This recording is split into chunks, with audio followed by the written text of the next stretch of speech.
করে তার অ্যাকাউন্টে আমরা করবো না, অবশ্যই করবো। আমাদের এই সার্কুলার আছে যে বর্তমান ঠিকানা সবকে সাম্প্রতিক বিবৃতি বিল নিতে হবে, অর্থাৎ সে কোথায় থাকে, যদি মেসে থাকে বা তার চাকরিস্থলে থাকে, একটা বিদ্যুৎ বিলের কাগজটা অবশ্যই দিতে হবে তার বর্তমান ঠিকানা যাচাইয়ের জন্য। এবং তার পেশাগত একটা আইডি আছে, সেটাও এখানে নিতে বলতেছে যে যদি সে চাকরি করে তাহলে জব আইডি, ব্যবসা করলে ট্রেড লাইসেন্স বা এরকম যদি পেশা থাকে, স্টুডেন্ট হলে স্টুডেন্ট আইডি, এগুলো আমরা অনেকেই নিতে চাই না। কিন্তু স্পষ্ট কিন্তু এখানে আমাদের যে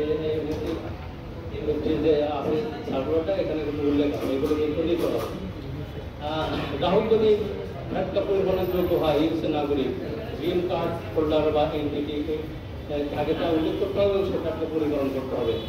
লেনদেন অনুমতি মাত্রা টিপি গ্রাহকের মাসিক আয়ের সাথে সংযুক্ত করতে হবে।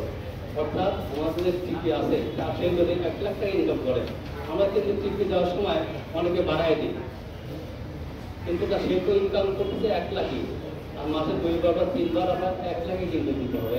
সেখানে একটা থাপ পাতি আছে, তার বিদেশ থেকে টাকা আসে কিনা, আর আপনার মাসে কত সে ট্রানজেকশন করবে, টিপিটা ভালোভাবে করে স্কোরটা বের করতে হবে। স্কোর কিন্তু যথাযথভাবে কিন্তু স্কোর বের করা যাবে। আমরা টিপির সাথে সংযুক্ত রেখে এবং তার পেশার সাথে সংযুক্ত রেখে কবে ট্রানজেকশন করবে আমরা সেটা স্কোর বের করতে